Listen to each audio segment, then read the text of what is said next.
ನಮಸ್ತೆ ವೀಕ್ಷಕರೇ, ನಮ್ಮ ಬ್ರೈಟ್ ಶ್ರುತಿ ಚಾನಲ್ಗೆ ನಿಮಗೆಲ್ಲ ಸ್ವಾಗತ. ಇಂದಿನ ಕತೆ ಹೆಗಲ ಮೇಲಿನ ಹಕ್ಕಿ. ಬಡ ರೈತನೊಬ್ಬ ತನ್ನ ಜಮೀನು ಬಿತ್ತಲು ಬೀಜ ಗೊಬ್ಬರ ಕೊಳ್ಳಲು ಹಣವಿಲ್ಲದೆ ಊರಿನ ಸಾಹುಕಾರನ ಬಳಿ 1,000 ರೂಪಾಯಿಯನ್ನು ಸಾಲವಾಗಿ ಪಡೆದನು.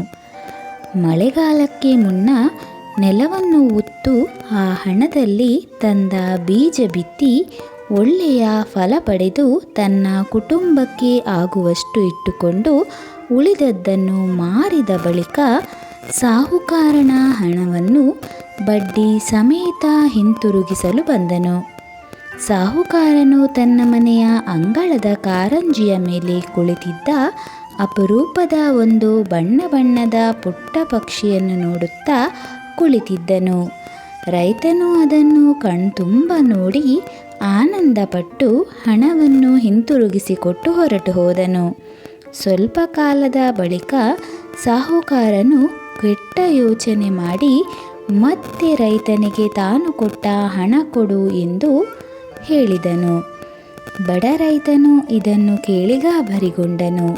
ಇಬ್ಬರೂ ವಾದಕ್ಕಿಳಿದರೂ ನ್ಯಾಯ ಕೇಳಲು ಊರ ಪಟೇಲನ ಬಳಿ ಹೋದರು. ರೈತ ಸಾಹುಕಾರನ ಬಳಿ ಪಡೆದ ಹಣವನ್ನು ಕೆಲ ದಿನಗಳ ಹಿಂದೆ ಹಿಂತಿರುಗಿಸಿದ ವಿಷಯ ತಿಳಿಸಿದ.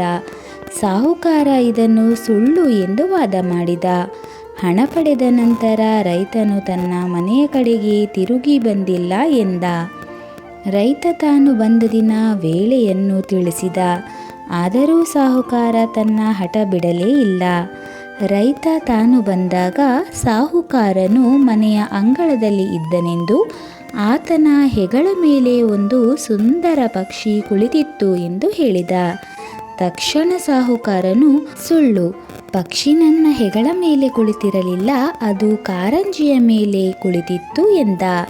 ಕೂಡಲೇ ಸತ್ಯವನ್ನು ಅರಿತ ಪಟೇಲ ಸಾಹುಕಾರನಿಗೆ 100 ರೂಪಾಯಿ ದಂಡ ವಿಧಿಸಿ ಕ್ಷಮೆ ಯಾಚಿಸಲು ಹೇಳಿದ. ಇಲ್ಲಿ ರೈತನ ಸತ್ಯ ಪ್ರಾಮಾಣಿಕತೆ ಸಾಬೀತಾಗಿದೆ.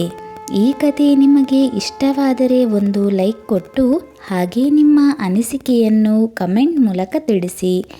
ಹಾಗೆಯೇ ನಮ್ಮ ಚಾನಲನ್ನು ಸಬ್ಸ್ಕ್ರೈಬ್ ಮಾಡಿಕೊಂಡು ಪಕ್ಕದಲ್ಲಿರುವಂತಹ ಬೆಲ್ ಐಕಾನಲ್ಲಿ ಆಲ್ ಎಂದು ಸೆಲೆಕ್ಟ್ ಮಾಡಿ. ಮುಂದಿನ ಮತ್ತೊಂದು ಕಥೆಯೊಂದಿಗೆ ಆದಷ್ಟು ಬೇಗ ನಿಮ್ಮನ್ನು ಭೇಟಿಯಾಗುವೆ.